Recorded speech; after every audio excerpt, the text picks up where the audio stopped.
August 18th, 1960. 100 miles above Earth, a secret race in space has started. Corona, America's first photographic spy satellite, has just been deployed. The capsule was packed with over half a mile of film. The camera could capture images of objects as small as a truck on Russian territory, at least on a clear day. The satellite would be taking pictures. A parachute would open. They'd go to all this trouble of capturing this capsule that's coming back down to Earth. Aircraft would rush it from Hawaii, where they're capturing it, to Washington, where they're developing the film, and then they put it on these big light tables. And they look at these pictures, and what do they have? They have pictures of the tops of clouds. It was the nuclear missile bases under those clouds that Corona was supposed to find. The smartest engineers the CIA could find had gotten it off the ground. On my mark. But in space, it was missing a human touch. Some thought it could never work without a human at the controls, without a finger on the shutter. The argument was that if we had a man up there, he would have more flexibility and judgment in looking at areas of interest. And spying was just one possibility. One of the more amazing documents that we got was this list of experiments. Among those were going up there and capturing a Russian satellite, maybe knocking a Russian satellite out of orbit, or completely destroying a Russian satellite. But the risk of launching astronauts on covert missions to space was enormous. Any attempt had to be kept completely secret. Only a handful of people know what really happened. You just couldn't tell anybody about it. Nobody. I didn't tell my wife anything. I wasn't allowed to. Program is still classified. Nobody's ever told us it wasn't. Up next on Nova, a space story you've never seen. The story of the Astro Spies.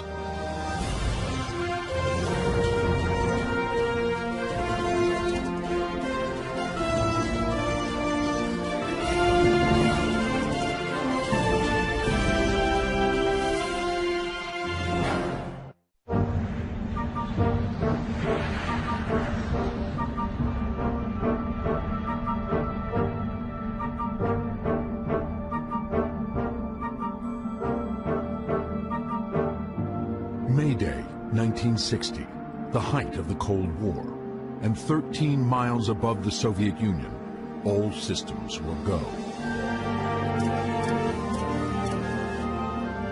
The CIA's secret U-2 spy plane was on a mission to confirm an alarming intelligence tip. A new Soviet nuclear missile base close to the Arctic was about to become operational. So this made the White House very nervous. It was in a position where it could launch missiles over the North Pole, which was the shortest route from Russia to the United States. The U-2's cameras were technological marvels, but the key to the U-2's success was the pilot's ability to find and photograph the best targets. The Soviets, would threaten us when they could get away with it. So we needed to know where their technology was. We needed to know what they were doing in the missile field, where the silos were, what kind of missiles they had. The U-2's pilot was Francis Gary Powers. He thought if he flew above 60,000 feet, he should be safe. No Soviet anti-aircraft missiles could reach him.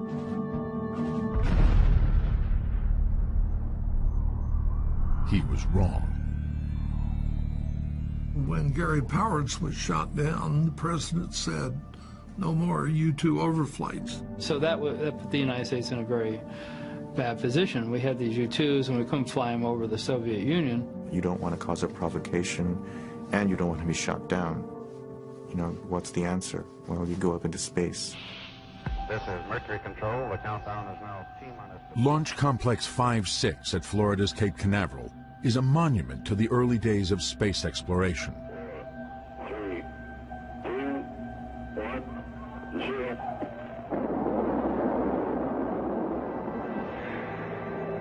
Now a museum, it was once NASA's command center for the launch of Alan Shepard, America's first man in space.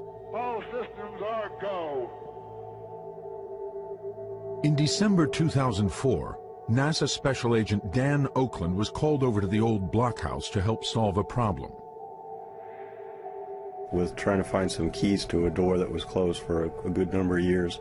The lock was so old, Oakland's office was the only one that still had the master key. There was no lights or anything, and we started looking around with flashlights. Buried back in the corner was a blue box. Inside the box, he found something extraordinary. 2 spacesuits, different from any NASA spacesuits. The suits are in pretty good condition, and they were just a little bit soiled. There's one that was 007 and then 008. They're just printed on the suits themselves. And there was something else that seemed strange. That was a name tag that was actually on the sleeve, and it just said lawyer. I've been following space and espionage for a long time, and after I heard the story of Dan Oakland finding these spacesuits, I thought it was extremely interesting. For James Bamford, an author and investigative reporter, that name lawyer became a window into a hidden world. There was a small article about these suits in a space website, and it was very curious, because if you look at the list of NASA astronauts, there's never been a NASA astronaut named Lawyer. But I did find the name Lawyer, Captain Richard E. Lawyer, on a list of pilots chosen to be part of an Air Force space program in the 1960s. When I looked closely at the program, I realized it had been run by a secret agency inside the Pentagon. Well, I did manage to get some documents. Much of the program, even 40 years later, is still officially secret. Lawyer's name was on a list of 17 pilots who were chosen for the program. I managed to talk to him off camera about a month before he died. And the information he gave me helped me find 10 of the other pilots who are still alive. It's an impressive group. Some of the pilots Bamford found became space shuttle astronauts.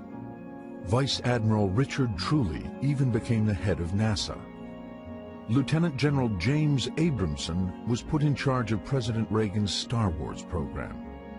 General Robert Harris would become vice chairman of the Joint Chiefs of Staff. None of them has ever talked publicly about the secret that ties them all together. An Air Force program called MOLE. It's one of the great untold stories of the Cold War.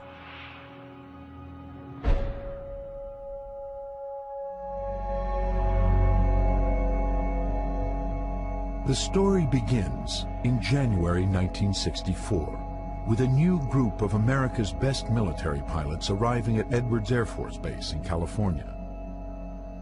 They had been assigned to train at a place called ARPS, the Aerospace Research Pilot School. So I arrived at Edwards into what they called ARPS. Didn't know a soul. Run by Chuck Yeager, the first man to fly faster than the speed of sound, ARPS was a school where some military pilots with the right stuff were groomed to become astronauts in NASA's civilian space program. This year, it was different. As we went through our student year and got toward the fall, we realized that something funny was going on, and the thing that was funny going on was they were actually conducting a secret, I guess you'd say, a crew selection. Without them knowing it, they were actually competing with each other for this program. They were being watched and being evaluated by these people to see who would make the best astronauts. The program was so secret it was even kept from the potential astronauts themselves. We'd fly in the morning, we would have classes in the afternoon, and we'd study and reduce data at night. They would teach you astronomy and flight mechanics, orbital mechanics, the relationship of bodies that are in orbit, or either around the Earth or going to the moon, stuff like that. For the students, it was more than just books and flying. They were poked and prodded, spun in centrifuges, bounced in chairs, and battered with psychological testing. And lo and behold, they finally came out with a list, and I was on the list. I almost fell over. I had no idea. Then I had to go through a screening with a couple other guys to see whether I would fit. The previous height limit had been 6 feet, and I was almost 6'2". I was determined, so I had pulled that helmet down so tight I was almost dying, but I just barely made it. I think there were about 100 people that started out, and to survive down to 8 or so made you feel pretty good. This was 1964. 1964, only Mercury had flown. The Gemini astronauts were down at NASA. And here we were going to get to fly in space, even though it was a military program. So we were sitting on the top of the anthill. And they finally did tell the people that they selected, but they only told them a cover story. They didn't tell them the real story about what they were being selected for. What they told them was that they were just going to go up to space and do experiments. Unlike U-2s or spy satellites, launching man into space just couldn't be kept secret. So a decision was made to call it a laboratory and to try hiding the project by putting it in plain sight. Ladies and gentlemen, the President of the United States. President Lyndon Johnson announced the program and gave it a plausible cover story, something that Americans, if not the Russians, would possibly believe. Good morning, ladies and gentlemen. I am today instructing the Department of Defense to immediately proceed with the development of a manned orbiting laboratory.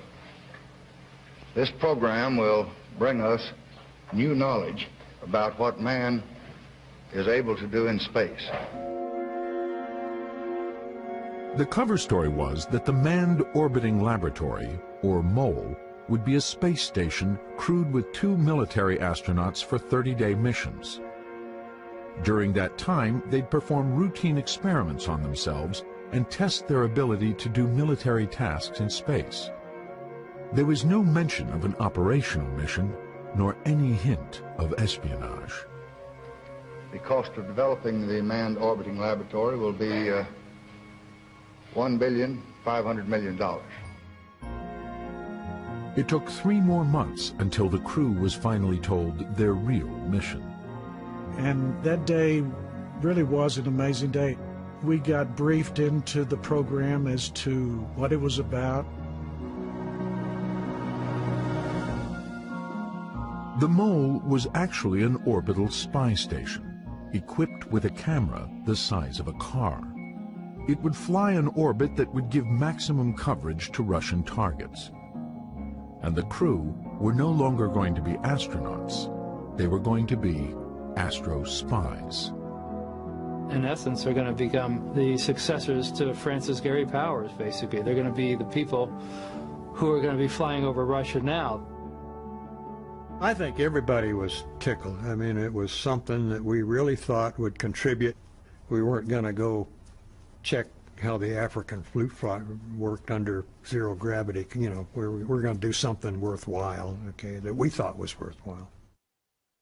Before, I was going to go play with something. I wasn't really impressed by that. But now we were going to take pictures and blah, blah, blah, blah. The argument was that if we had a man up there, he would have more flexibility and judgment. The plan was to launch a 2-man Gemini capsule atop a 56-foot-long laboratory module. In orbit, the crew would unlock a hatch cut into the capsule's heat shield and crawl through a narrow tunnel into the pressurized crew compartment. Inside, as seen in this newly discovered government film, the astrospies could look through a viewport and observe and photograph high-priority targets in Russia and elsewhere.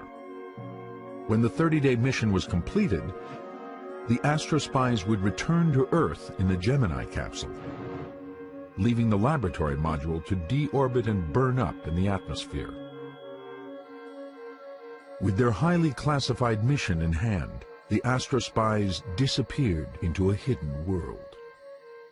The only people you could really communicate with about what you were actually doing were people within the program office. When we traveled, we didn't identify ourselves as MOL or crew members or anything else. And I think once in a great while we traveled on ID that identified us as somebody else. We didn't go around tell everybody, knock on everybody's door and say, hey, I was an astronaut. Although we did have a joke in the program that one day there was going to be a little article back on page 50 of the newspaper that said, an unidentified spacecraft launched from an unidentified launch pad with unidentified astronauts to do an unidentified mission. That's the way it was. But despite the carefully crafted cover stories, despite all the safeguards, half a world away, the Russians were carefully watching and listening, and they didn't believe a word. We had some information about the MOL program from open and closed channels. We had our sources. These guys in Russia were smart.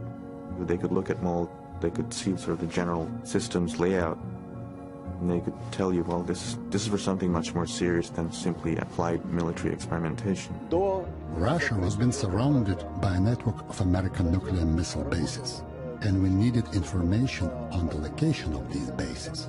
Reconnaissance from outer space was absolutely necessary.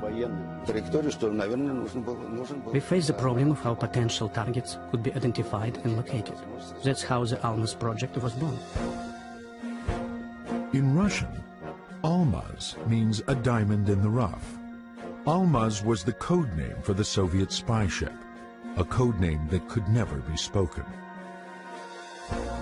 Almaz was a state secret, a spacecraft the Soviets hoped would dwarf the American MOL. It's not just a satellite or a spaceship. It's a whole complex, a whole system that consisted of a number of elements. Its overall weight was about 20 tons. We're talking about two massive, 20-ton spaceships in space docked to each other, cosmonauts photographing the Earth, perhaps even doing some sort of battle simulations. And it wasn't just going to be bigger, it was meant to be better. Unlike the MOL, Almaz was designed to stay in orbit for years at a time. Supply ships would ferry cosmonauts and equipment back and forth on a regular basis. The Soviet Union at that time was ahead in many ways. We launched the first satellite. We had the first spaceman, so we believed we were ahead of everybody. Almaz and MOL were, in some sense, kind of the shadow space race. It was the one without the parades.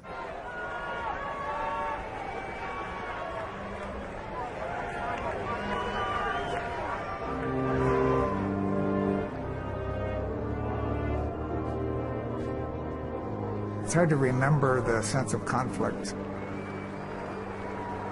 The Russians were the enemy. They really were.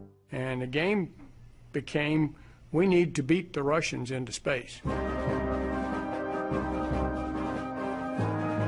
During the heart of the Cold War, we thought of this big Russian bear as being all-powerful and all-knowing. I was always afraid that they were ahead of us quite a bit. You can see the timelines of these two programs, and they're very much close.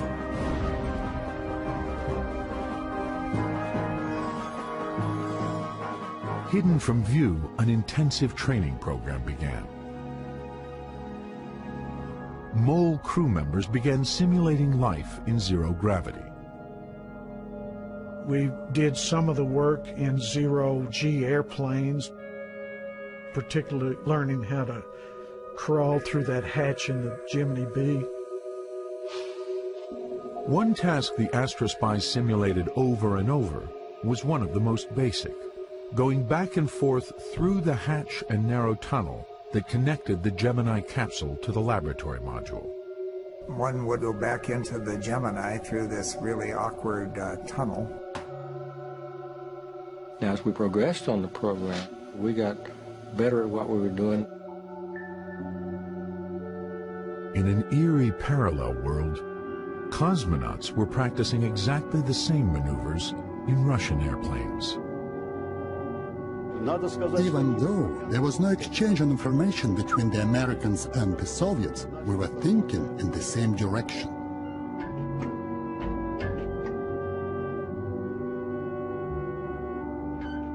We also had a special hatch linking the main unit of the orbital station to the return capsule. To simulate life on board the Almaz, Russian designers built underwater tanks with a mock-up of the spaceship.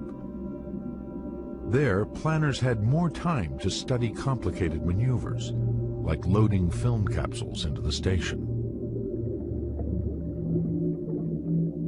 Half a world away, the Americans had developed the same solution. Former test pilot Bud Evans was put in charge of designing the underwater training program. In the airplane, when you reached 0G, and you had maybe 40 seconds to maybe a minute, 15 seconds at the most. So you really couldn't get a timeline on how long it would take somebody to do a task. And following that, we went full bore on simulating the MOL astronauts' task underwater. They created an undersea training facility off Buck Island in the Caribbean. Underwater, they dropped this very large mock-up of the MOL spacecraft. In film that has never been shown publicly before, you can see MOL crew members first putting on scuba gear, then donning their full spacesuits.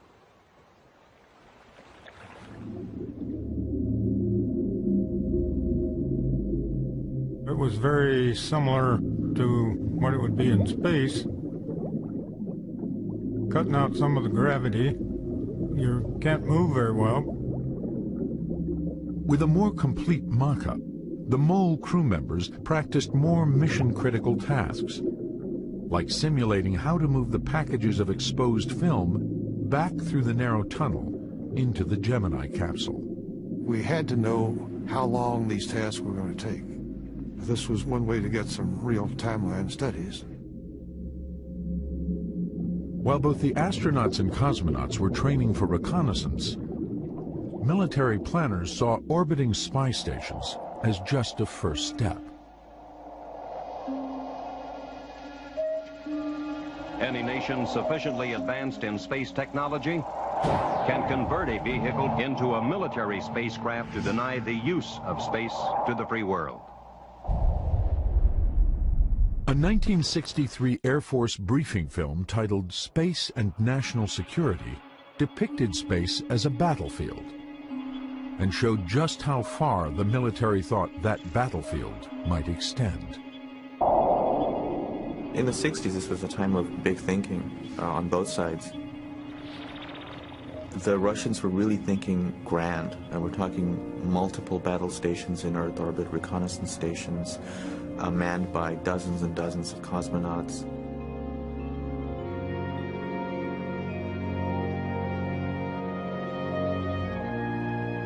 One of the more amazing documents that we got was this list of experiments that were going to be used on the MOL. Among those were things that would be considered outrageous today. Going up there and capturing or stealing a Russian satellite. Going up there and maybe knocking a Russian satellite out of orbit. Or completely destroying a Russian satellite. Of course we did realize that the Americans tried to develop the satellite interceptors and killer satellites. So we decided to develop a special cannon that was placed on the orbiting station. We just wanted to test and see how it worked in outer space. If somebody wanted to inspect or even attack the Almaz, we could destroy it. But first, engineers and designers from both sides had to contend with some fundamental laws of physics, so that astrospies could monitor enemy territory from 100 miles in space. It's a mystery to most people who haven't flown in orbit, what it's like trying to look at the ground as it's going by when you're going 18,000 miles an hour. Just looking out the window with normal or the equivalent of 20/20 vision, you could see tankers, oil tankers in the Gulf of Oman. They looked about that big. You couldn't see anything smaller than that without magnification. The magnification system developed for MOL was the state-of-the-art in optical engineering. The camera system and optics, an advanced set of folded mirrors tucked into the station, were so far ahead of their time that a nearly identical configuration is still in use today. So if you picture a Hubble Space Telescope, this huge bus-size telescope in space, pointed out at the stars, if you just turn it around and point it towards Earth, that would be the KH-11. We had very high resolution. For photo analysts, it is all a question of resolution. The higher the resolution, the smaller the object you can see on the ground. Extraordinarily, the MOL's camera was designed to spot objects as small as 3 inches. The 3-inch resolution was pretty critical to providing our people with the technical details of what the threat was and what the capability was. The goal of people who do reconnaissance has always been to get the highest resolution. But it's a trade-off. Tighter you get the picture, the better resolution you get, but the less coverage you get. What you really need is to be able to look at a big scene and say, oh, there's something interesting I really need to look at over there. Inside a MOL training simulator, joysticks could zoom the lens both in and out and from side to side. A wide-angle viewfinder could spot targets at the very edge. We had optical eyepieces to look through with ways to point the line of sight, and they had photographs simulated to give you something to look at, to test your ability to zero in on a point of interest quickly and accurately. The camera system was a huge engineering challenge. It required great precision while the target was in motion and the station was orbiting over the poles. They're trying to take a picture of something on Earth. As the Earth is going around on its axis at 1,000 miles an hour, and they themselves are traveling around the Earth at 17,500 miles an hour. It was an extremely difficult scientific task to try to create a camera system that could take a very accurate picture, knowing that everything is moving at a different relationship to each other. In both countries, engineers struggled to create rudimentary motion tracking systems. We had other devices for reconnaissance, but we needed to create a control system that could fix the camera on the targets to avoid blur. On Almaz, they had a particular instrument which would basically freeze the image. They would actually have the camera move and compensate for the angular distance between a particular point. So as Almaz was flying over, the camera would sort of shift slowly to keep its sights on the particular territory. MOL's tracking and targeting system was computerized, but computing was still in its infancy. And by today's standards, they're really crude. They were IBM 4Pis. I don't think they had 50,000 words of storage in them. You could actually go to IBM, actually went there and watched, believe it or not, these ladies sitting there stringing these little magnetic cores on these wires to form the memory of this thing. You've got more on your cell phone probably than they had in those computers. But orbiting computers and tracking systems weren't what made the MOL extraordinary. The difference between the MOL and an unmanned system is that here's a system with people in it. People are, hands-on in the spacecraft, making decisions and adjusting it and so forth. That's the difference. You have to ask yourself the question, I'm investing an enormous amount of resource to maintain a crew up in space. Now, what they can provide is a real-time analysis of the targets. They can look at something and they can say, well, this is something interesting and we should find out more about this. But is it worth that amount of resources to have a crew just tell you that? The MOLE program to put human beings in orbit was going to cost more money because everything had to be man-rated. There had to be safety features. It's extra weight. It means the vehicle has to be bigger. It has to have more fuel. It just adds cost everywhere along the line. MOL was a very expensive program. It seems like chicken feed today. It was I think it was a $3 billion program, but in the 1960s, that was a lot of money. Think back in the mid to late 60s, Johnson was the president. He was trying to fund all the Great Society programs. He was trying to fund the expansion of the war in Vietnam. He was trying to fund going to the moon on Apollo, and here we were. And we would take a cut basically every year, and we used to jokingly tell ourselves that the only thing that remained constant on the program was the number of days till the first launch. The scheduled launch date for the first MOLE mission was August 1970. The Russians planned to launch Almaz that April to commemorate Lenin's 100th birthday.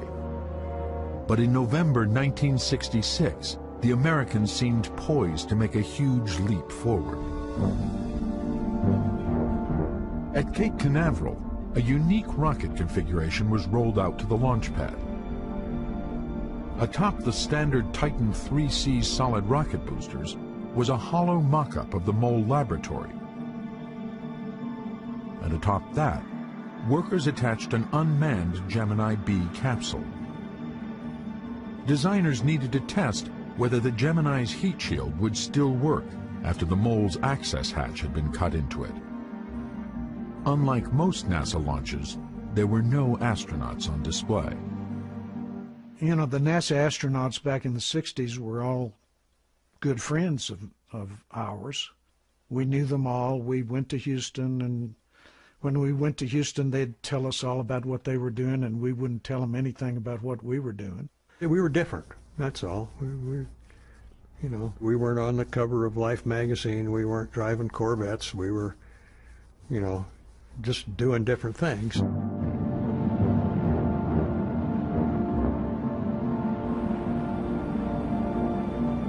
At 8:50 on November 3rd, the MOLE program literally got off the ground. Just over 100 miles in space, the unmanned capsule was ejected.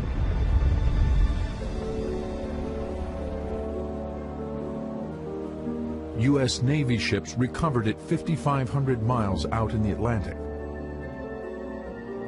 The capsule was intact and proved that pilots could survive re-entry. But surviving their training program was another question. Major Robert Lawrence was one of the final crew members chosen for MOLE. He was one of the Air Force's best pilots.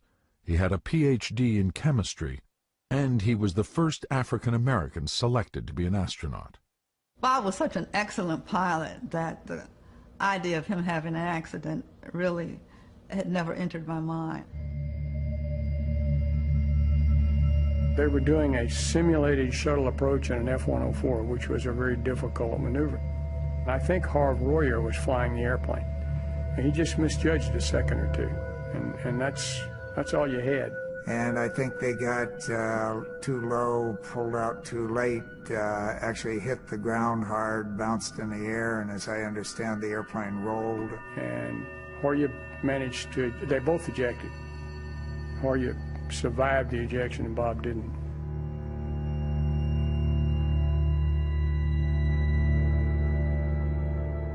I was standing at home changing the buttons on a dress, and I looked out the window and saw Bob Harris coming up the walk. I thought, I don't have to ask. This is what they call a life-changing experience, you know. Suddenly, you know, in the morning everything seems okay, and then a few minutes later, it's all over. That morning, Bob wanted to change his flight and wanted me to fly in his place on that particular flight. That's about all there is to say. I should have been in the back seat of that airplane instead of him. The accident served to make us realize that we really were a very small group and we had a big problem. And that meant lots of training and that we expanded our efforts and increased our efforts. By the beginning of 1969, the secret race between Russia and the U.S. to launch the first spies into space seemed to be neck and neck. Both sides had made significant advances, but they were both years behind schedule. We thought that in a coming year or two we would be able to launch the space station into orbit. Still, our program fell behind by 3 years. For the first time, I personally was beginning to believe, I believe this can work. Well, some of them might have been a bit worried about what the Russians were doing at this point. What they really didn't know was that the competition was less with the Russians than it was within their own government. Right around the corner from them was another agency called the NRO, the National Reconnaissance Office. The National Reconnaissance Office was extremely secret during the 1960s. Matter of fact, even its name wasn't declassified until the early 90s. Their job was to try to find a way to put satellites up there that could get the very same resolution. They were going to develop a competitive system, and the CIA backed that. Larry Skantz, who had worked at NRO and later helped plan MOLE, was one of the few people with a security clearance for both programs. Both systems were aimed at developing 3-inch technical resolution. From a technical point of view, they kind of wound up in a dead heat. We were aware that there were unmanned reconnaissance satellites with truly impressive capability on the drawing board. You know, there's the unmanned guys that said, you know, we don't need you, and then there's the manned guys that say, well, you can't live without us. It was obvious to me the first time I went to a place where the unmanned system was being run, they didn't want any part of us. And somebody bigger than them told them to let us in to see it. Unknown to the MOLE crew, the Secretary of the Air Force went to the White House to make a last-minute plea to President Nixon. And the MOLE's future hung in the balance.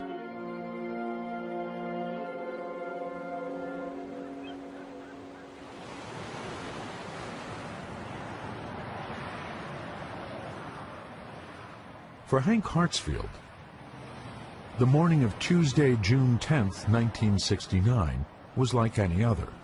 I jumped in my little MG, and as usual, I had a little plug in my ear to listen to the local news, and was happily driving down 405.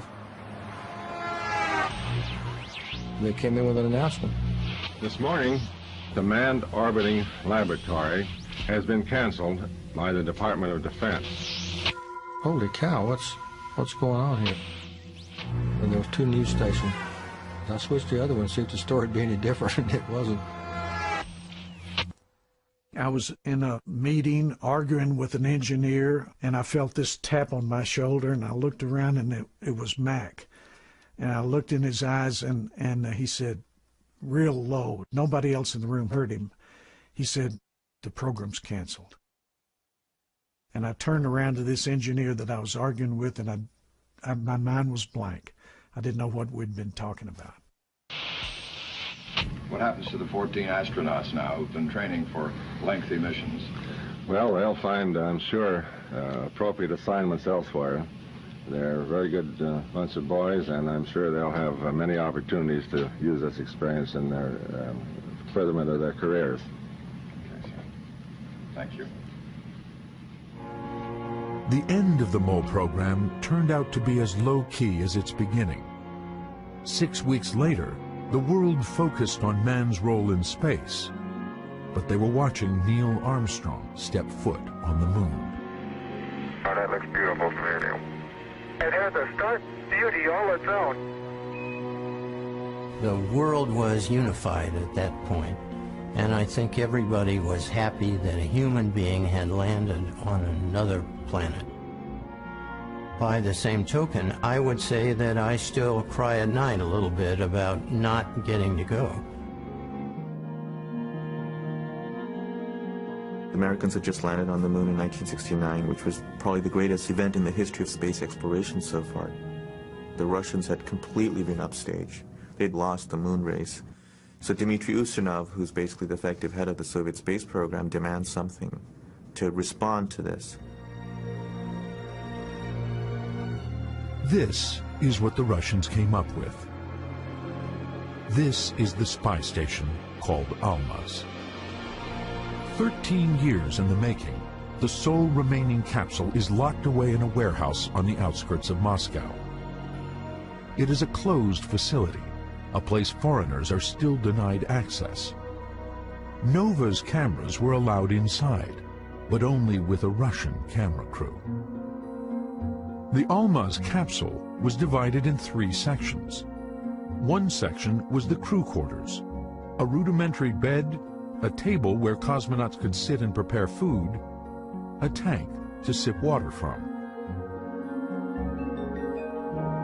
Another section was mainly taken up with the sensors.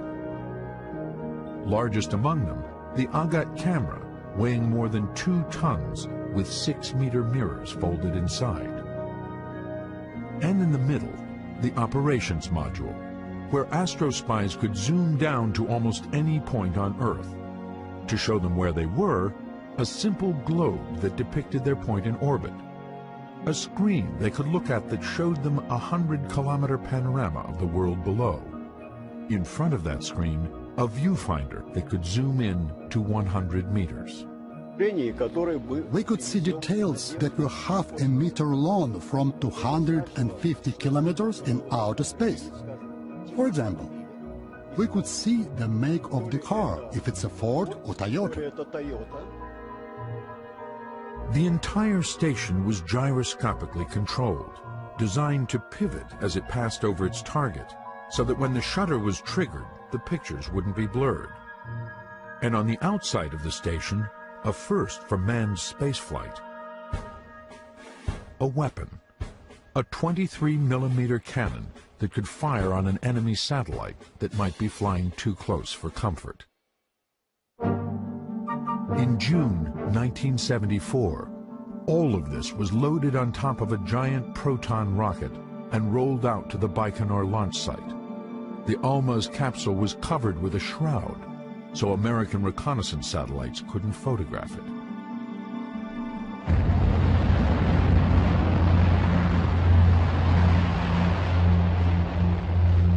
Nine days later, Colonel Pavel Popovich and his flight engineer, Lieutenant Colonel Yuri Artukin, were launched into space to dock with the Almaz station. They were the first astrospies to orbit the Earth. Their mission lasted 15 days. Valery Romanov is a cosmonaut who trained on the Almaz program in the 1970s. Inside the command center, he demonstrates how Popovich's mission worked. These are the synchronization levers. By pushing the button, we could switch on the camera. But the process itself went like this. Here is the panoramic screen where I can see the ground beneath the station. And this is how I zoom in. So, for example, I'm flying over the ocean and I spot a warship. I can see it's going a little bit to the right, so I can rotate the station a little to keep watching it and then film it. 1, 2, 3, and I have a picture. We had a special system to develop the film. You turned off all the station's lights, and in complete darkness, you put the film in the developer, then moved out a projection table to fix the exposed film. Then you could select the most interesting parts and transmit it back to Earth with a video camera. So about an hour after you took a picture, people on Earth could be studying it. Now let me show you the periscope and how it could protect you from attack. If you look through here, you can see outside the station and what's happening around it. Ground control can tell me something is going on. If something's approaching here, and that might be a killer satellite. We have the Noodleman cannon right below the station's belly. So I tried to rotate the station to face the object head-on. And then, feed in the command to fire.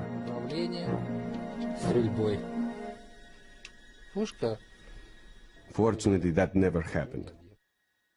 We were afraid about what would happen to the station if we fired the cannon, so we never tested it with the men on board. But after the crew left, we fired the cannon by remote control, and the station survived the intense vibration. Subsequent missions to the Almaz seemed star-crossed. On 2 missions, cosmonauts failed to dock with the spy station and returned to Earth empty-handed. On the 3rd attempt to reach Almaz, things got worse. The cosmonauts docked successfully and entered the Almaz. But on their 42nd day in orbit, as they passed over the dark side of Earth, the station's electrical system suddenly shut down. Alarms sounded, and the station was plunged into darkness. Out of radio contact and drifting in space, the cosmonauts struggled for 2 hours to bring the craft back to life. When power was restored, the frailty of man in space became clear. The flight engineers suffered a breakdown and began experiencing audio hallucinations. No medicine on board could help. 6 days later, the cosmonauts were ordered back to Earth. In February 1977, Viktor Gorbatko, a Soviet Air Force colonel, was the last pilot to command Almaz. His mission was almost flawless. When we flew over the United States, I looked down and immediately recognized New York.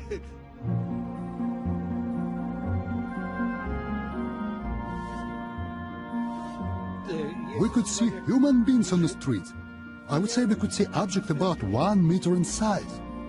I had enough time to count planes on the ground when we flew over military bases. We just had to shoot film of any weapons we could spot. That was about all we had to do. Circling the Earth every 90 minutes, he said the Almaz orbit was useful not only for spying on the U.S., but also on its allies. Our main assignment with the Agat system was to film ships and planes on the other side. There was some military tension in Israel, so we had to count how many planes they had. To Colonel Gorbatko, there was a big difference between space espionage and space wars. My mission has a peaceful character. We didn't shoot, we just took pictures. So we were space spies. That would be a good title for a movie. But far below, in Moscow, senior Kremlin officials were asking the same question their American counterparts asked 8 years before. Was this really worth the effort and the risk?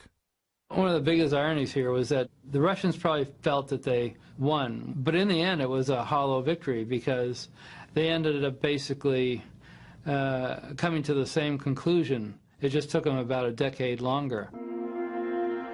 On February 25, 1977, at 9:21 a.m. Moscow time, Colonel Gorbatko undocked from Almaz and descended towards central Kazakhstan. He and his partner would be the last astro spies. After 13 years of extraordinary effort by scientists from both sides, with billions of rubles and billions of dollars spent, only 5 missions had been launched, all by the Russians, and just 2 of those were deemed a success. For all the effort, Astrospies had managed just 81 days in orbit. In the end, it came down to a competition of man against machine, and machine won. I absolutely think it was a premature decision to close down the program. They insist the space station without the pilots are more efficient. I would insist that is wrong. I thought it was a good program. I think we could have done something really worthwhile. It was aborted prematurely as far as we were concerned. I think it was positive. I'd like to think, and I believe I'm correct, that we had a positive influence on the way things would be going in the future. 2 months before the last Russian cosmonaut left the Almaz, America's National Reconnaissance Office successfully launched its first KH-11 unmanned spy satellite. Said to be capable of capturing images with 3-inch resolution, but using video sensors instead of film. This was the digital age of espionage. This was what had rendered America's astrospies obsolete before they ever flew.